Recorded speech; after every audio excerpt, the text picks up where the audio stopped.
Not your average tabletop. Woohoo! Welcome to Not Your Average Tabletop. I'm Zach. And I'm Mac. And today we're going to give our recap of 2D Con Unplugged 2024.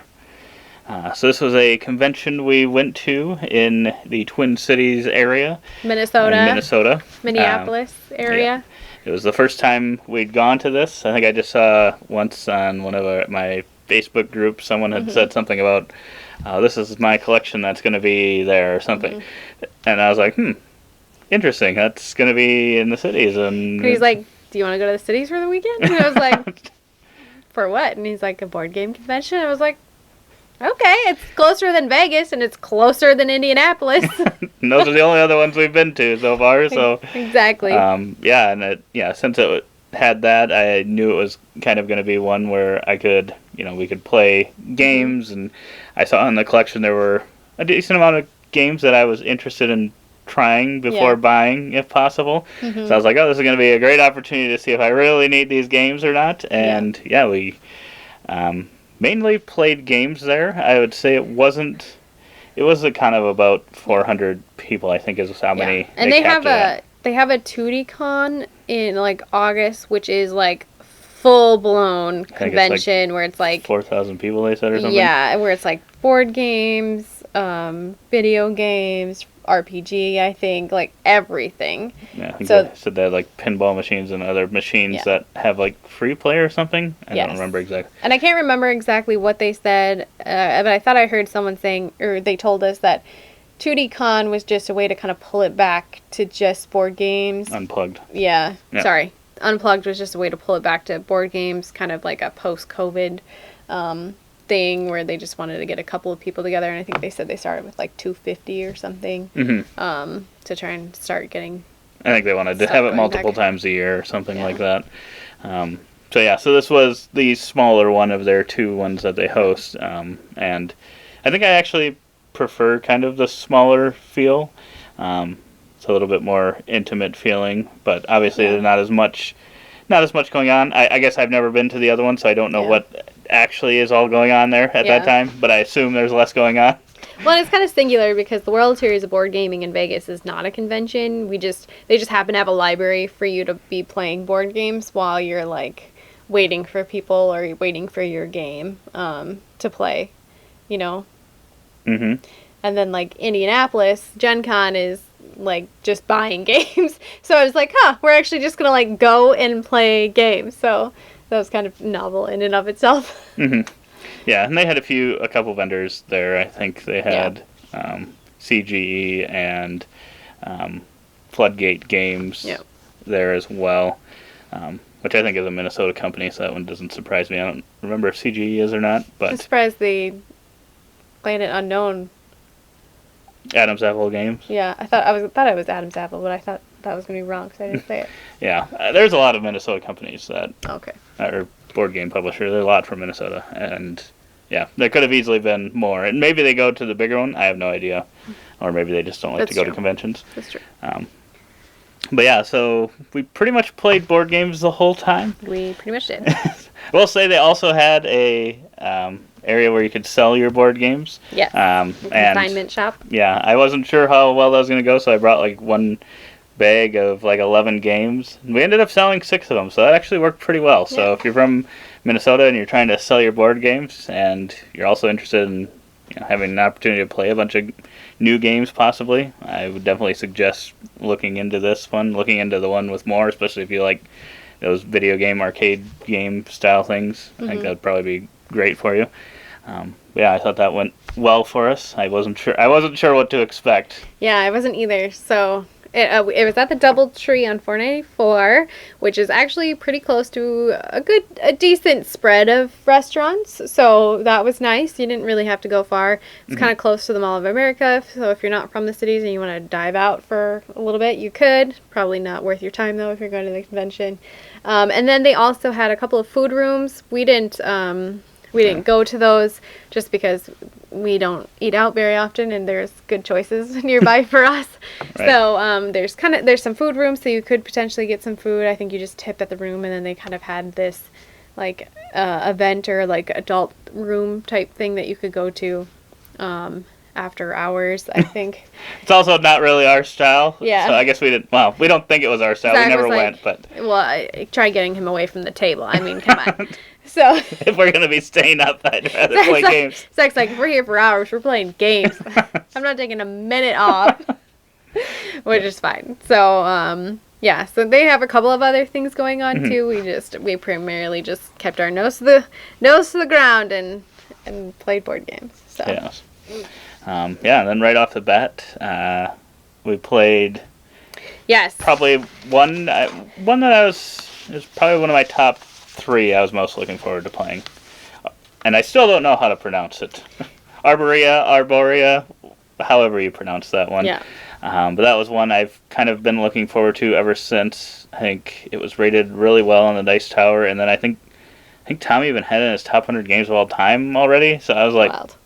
Okay, it sounds good, because I think when this one was on Kickstarter or GameFound or whatever, I was really considering backing it, and I just didn't pull the trigger on it because I was like, I don't know if this will end up being a game for us.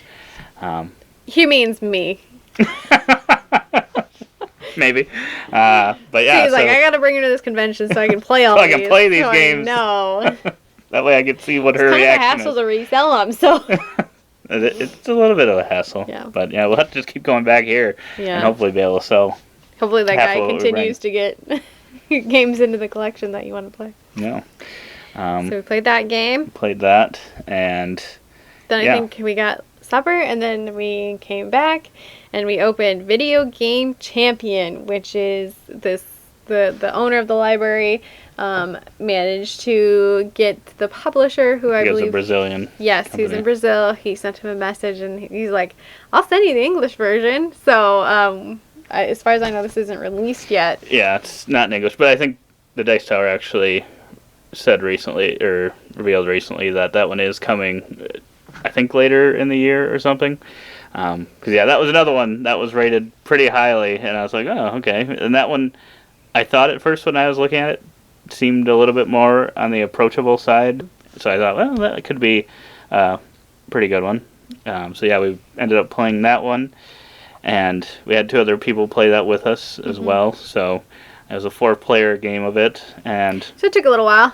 I would say, since none of us knew how to play the game, it probably took longer than the game would Yeah. typically take. Yeah. Especially since it was a little bit later at that time, too. So, Yeah. I don't know if everyone was, 100% up and alert and awake. Yeah. So, it probably went on a little bit longer than it would typically go.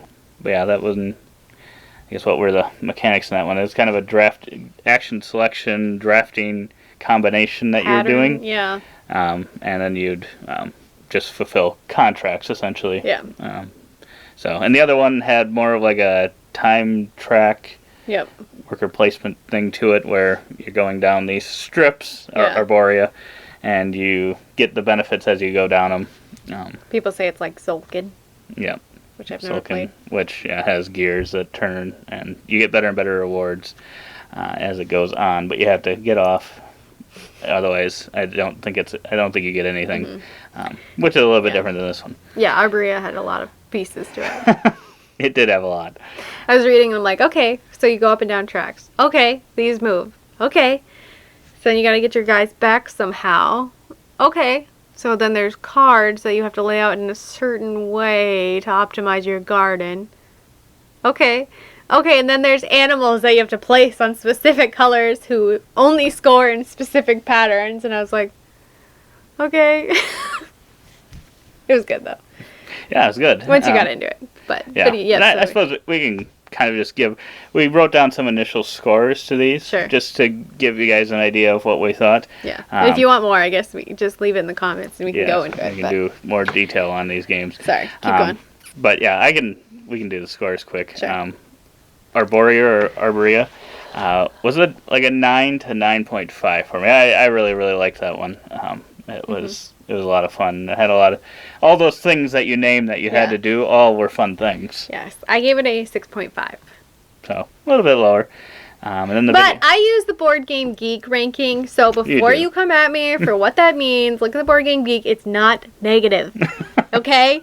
It's not negative. That is true. She does do that. And yeah, mine should probably all be kind of lower than they are. I need to if have I'm some going kind by of that. order because I just giving it a number is inconsistent without That is fair. standard. That is fair. And then Video Game Champion, I gave a 6.5 to. I gave a You 5. gave a 5 to. So. The BGG The BGG. scale. It's not bad.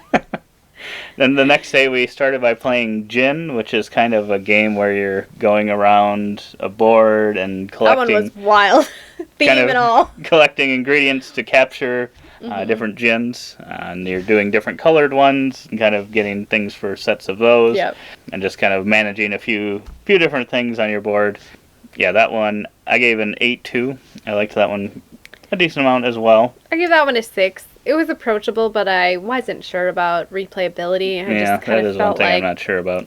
I don't know if I'd pull this off a lot. I don't know.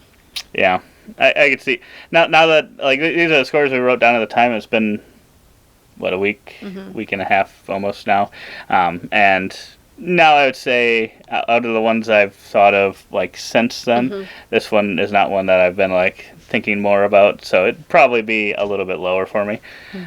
That's funny because I feel like mine are spot on. So the BGG ring. Keeps you consistent. But then after that, we played Evacuation. So we got right into another.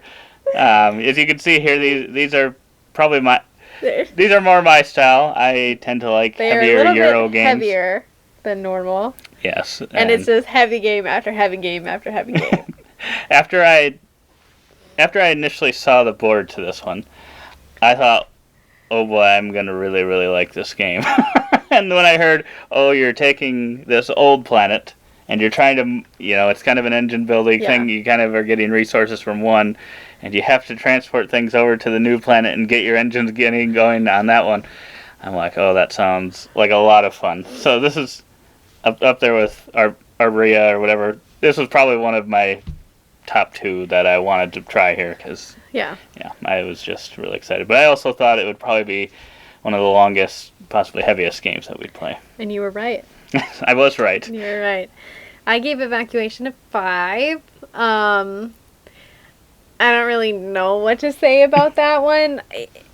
Read the BGG ranking. I don't know. I'm not into heavy games like that. And if I am, they have to be very specific, like things that I like Maracaibo. Stuff like I don't know, some heavy games just hit it better for me. I wanted to cry in the middle of Evacuation.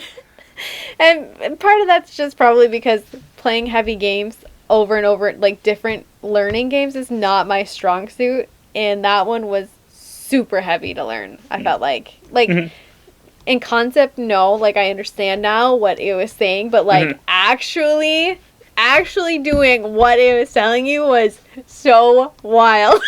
The last turn I was just like, I don't have anything. I don't have anything to do.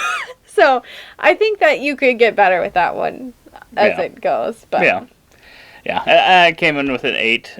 But yeah, this one, like we kind of talked about, I think we talked about in the car when we were driving home, like replayability wise, you are going to learn things and stuff and get more and more efficient, but at the same time, I feel like once you get more and more efficient, I don't know if you're going to be feeling like you're doing the same things to get the engine. Certainly get rid of the like engine over here and move it over here. One strategy feels like that, but yeah, obviously playing it one time, I cannot declare that is what happened.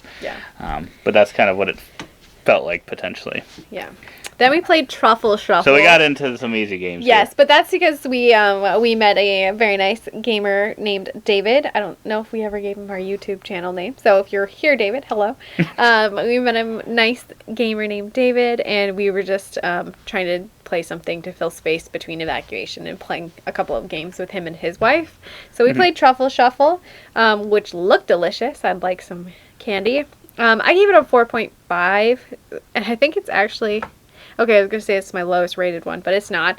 Which it wasn't bad in general, but there's something weird about you're getting sets and stuff, but then the type and color and options, I don't know. I liked the pattern because it's like the Seven Wonders Duel thingy where you pull them up, but in actuality, I didn't love it as like a filler game. Yeah, I would agree. This one, I have a 6 on here. It's probably even a little bit lower as I think about it more. It is your lowest ranked game, Is it? along with one other. Yeah. But like I said, all these, if I'm going more on a board game geek ranking, these probably all drop by at least a point. So, yeah, Truffle Shuffle, it was fine, but yeah, the scoring on it was weird. I don't really fully understand, and some of it is totally luck based because you have like half the cards are face down, and you'll pick them up, and sometimes they'll be the perfect card that you need, and sometimes they won't. So it is a pure drafting game. It's a lot on the lighter side. So I mean, it's not awful. It works as a game, but it's just not quite our style. Yep. And then we played. David and his wife Rose picked Fit to Print, which I gave a 7. And that was kind of fun. It's actually a real-time game. And what you're doing is there's a bunch of different tiles that are put out in the middle.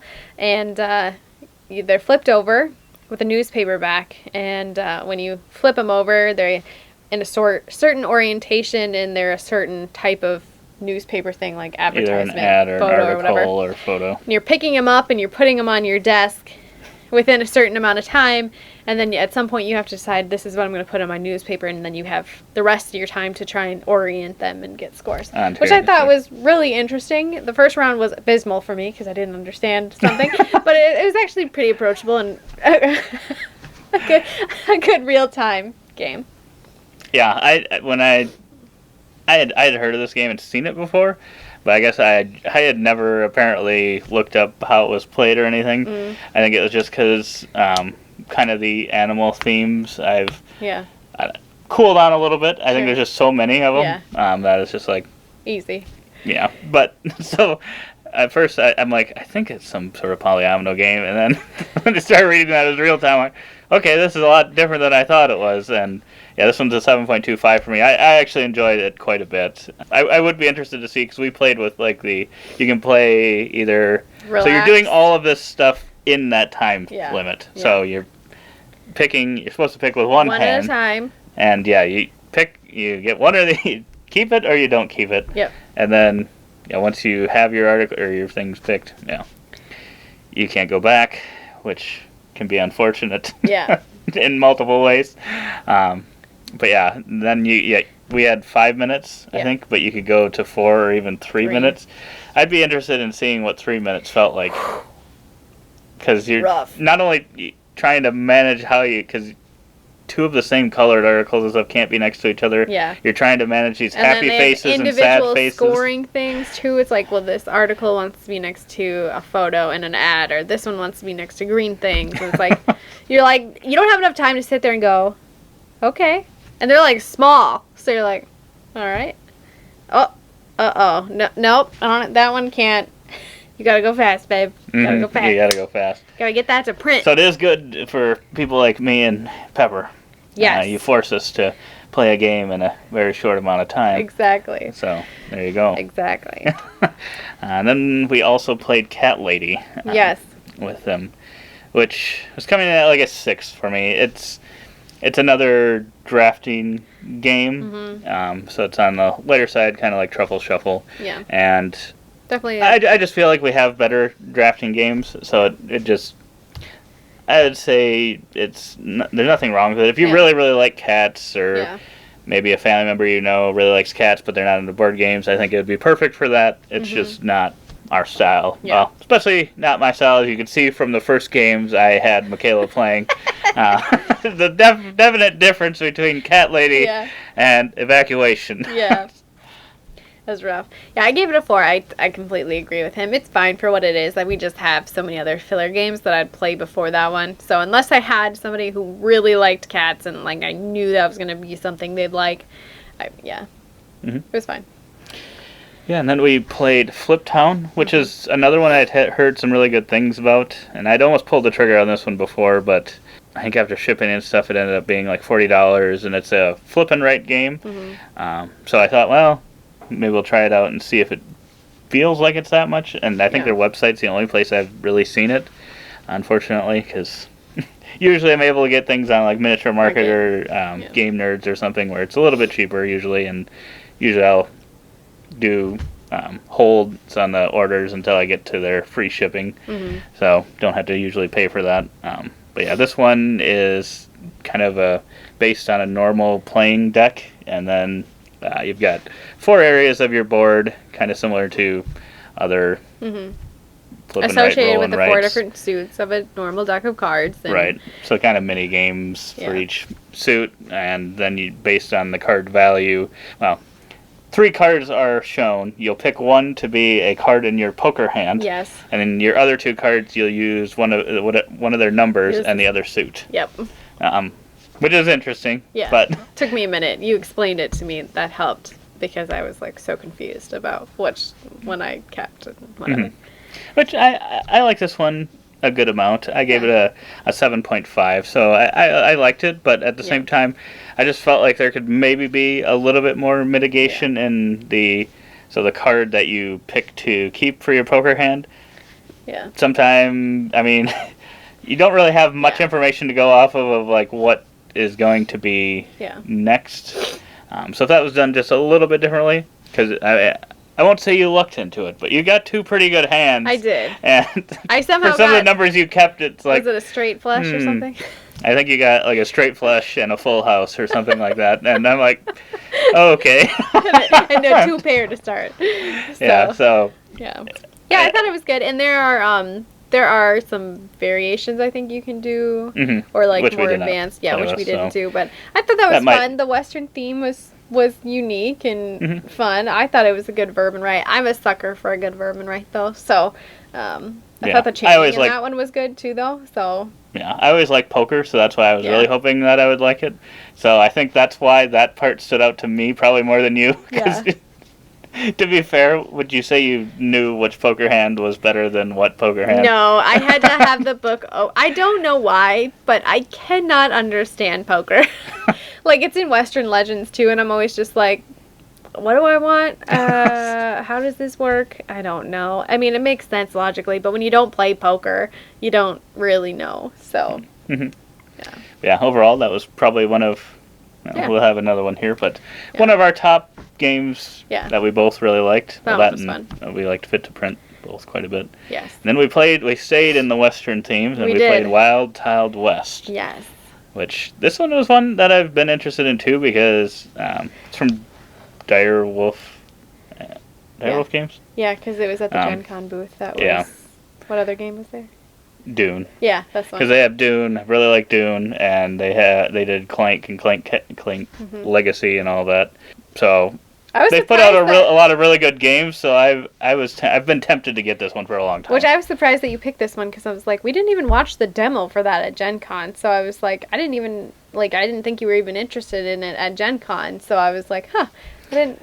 I think it was just the fact that it was more than I wanted to. I think maybe we had already bought several games at that point. So I was probably trying to slow down, but then come to find out, even on like miniature market and stuff, I think Wild Tiled West is still almost the same price that it is on our website and stuff. It's like one of the few that like stayed the same price. So I'm like, I don't know why, because like when we played it, I mean the production was good, but I wouldn't say it's like something that's like, well, they must have paid a ton for something. I don't know. Yeah. But but no, I gave this one a 8.25, so it was a lot of fun. I give it a 7.5, and it's pretty much just a polyomino game, and you're doing what you typically do in polyomino games, which is placing those polyominoes to achieve a certain goal. But your favorite part was the sheriff. Yes. Shooting with their bullets, turning into Yes. tombstone. Oh my goodness, that was so funny. Zach was like explaining the rules to me because there's bandits and you got to put them within eyesight of the sheriff, and I'm like, so what do you do with these bullets then? How do you? And he's like, when you have a bandit, you flip them down, and then they become tombstones for the bandits. And I was like, no way, this is so clever. That was a lot of fun. That is a lot of fun. Even though I will say that's one of the funnest uses of a component that I've seen. Yes. In a while. I was like, no way, that's so clever. So clever. That was good. Yeah. And we kind of kept on the streak of good games. The White Castle, I gave this one an 8.25 as well. It was quite a bit of fun. It's from DeVere, and I think the same people that did the Red Cathedral. I think this year they're doing Flatiron. Oh. So Like the New York Flatiron? mm-hmm. They have So a building I'm interested theme, in that one. I'm interested in that one. That one I think is 2-player only. So Ooh. I'm interested to see what they do. Now that I've played this, that has me even. I like Red Cathedral, but I probably like this even more. So it's got me really interested now. I gave the White Castle a 7. I don't know if I said it, but I gave Wild Child West a 7.5. I liked the White Castle. It was really, I wouldn't say it was heavy, but it was thinky. And I really liked that one. I think between the two, I'd probably go Wild Child West just because I think it's more approachable. And at a higher player count, it's probably a little bit better. I don't know. We talked about the White Castle on the way home, and like at 4 players, the dice stack and stuff, and I was like, oh man, that's They play different.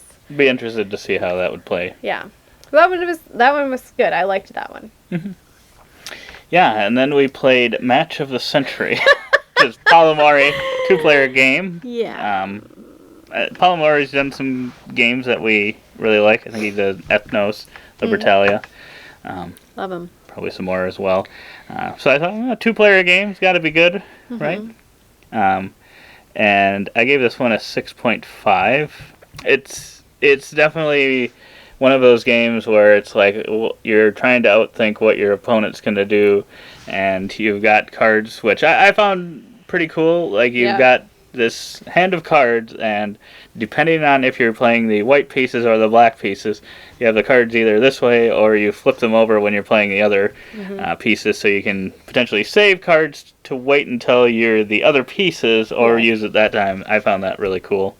And I think a lot of the benefits could be pretty cool as well, and like sometimes you could pretty much threaten to use one of your benefits by like playing a large card benefit with a really good benefit on like a spot on the board that you're kind of fighting for control over, essentially. And it's like, well, you can beat me, but if you beat me, this is going to happen, so it's up to you. You get one or the other. Yeah. Which I find that fun, but at the same time, it was maybe a little bit too thinky. It wasn't because you're essentially quite as clean. It's essentially you're replaying a chess game. I think it was like 1972 between USA. What was his name? Bobby Fischer. Bobby Fischer and Russian Spassky. Boris Spassky. So, like, literally, it's a game within a game because you're replaying a chess match. So, it was unique. I gave it a 4 just because outthinking your opponent is not my forte. I do not like sitting there going, game theorying, just like, if I play this, then he could do that. I mean, it was good for the game we played it. It was fine. I'm glad I played it, but... Yeah. It was definitely a unique experience, but I wouldn't say that was one I would probably ask to play at a 2-player. Or, I mean, it's only a 2-player, but if I was going to ask you to play a 2-player game, that probably wouldn't be one I would ask you for. Yeah, I think Pepper might like that one, but... Yeah, I can see you and Jesse, like, because you don't actually play chess, but they would play a board game about playing chess. Exactly, like, I'm not... So... That would be it. That is funny. And then, last but not least, the game we actually played multiple times. Yes. Which there was a bingo card thing that you could fill out, and if you got a bingo, you got a little prize. And we ended up both getting bingos, and we got some purple Ticket to Ride train cars, which were pretty awesome, I'll say. Those are really cool. They are really cool. Yeah, that was really exciting. When I saw that, I was like, I was not expecting to get this today. Zach's like, I'm glad my wife grabbed those bingo cards. Yes. Seemed dumb at the time, but... But yeah, one of the things was you had to play a game twice, and up to this point, we had not played any of the games we played multiple times. Yes. But Crokinole, we'd never played before. Yes. And I guess technically it depends. I think there's probably different ways you could play this, to points or to certain amounts of whatever. We played to like 100 points, so we were able to play it twice. And we found out I was not very good at Crokinole. It was so bad. I kept hitting the same. So if you've ever played Crokinole, there's like these wooden pegs in the center, going around the center of the board. Yeah. And for the life of me, trying to get through this one gap, I hit the same peg over and over and over and over. To be fair, our seating, like, we were at a round table, and the Crokinole That's board is round, so it was a little bit hard to angle in your That's zone. true. But still, it was. I should have been able to recover a little bit better than that. it's a little brutal. I still enjoyed the thought of what the game would be if I was better. Yeah. I gave this one a 7. I think it's one of those that is more of a fun, probably almost party style game, is how I would think of it, and would be kind of one you could bring out for maybe if you had family events, family gatherings, and you could almost have like a little tournament for that. Yeah. Play to a certain amount of points and have matchups or something. We joked, I was like, we just gotta get a board that we can like hang on the wall, and we can put it, like, in our living room. Like, slowly my house is just becoming a hodgepodge of like board game things. Yes. But yeah, you liked that one. Yeah, I gave it an 8.5. I struggled with that, but I'm like, just rate it based on the BGG scale. Don't compare it to everything else, because in and of itself, it was fun. It's a flicking game, so I actually liked it more than Sonora. So I was like, it's fun for what it is. So yeah. So the first game we played was my favorite game, and the last game we played ended up being your favorite game. So it just kind of worked out that way. And which maybe you were just happy to be leaving. I don't know. You're like, yes, we're gone. We gotta get out of here. Give this one a 10. So which one of these games have you ordered and bought? I did buy one of these games. Only one? And it was the one that I liked the most. Okay. Which, probably looking back at this, I probably should have bought. So I bought Arborea. I think it was like $37 or something.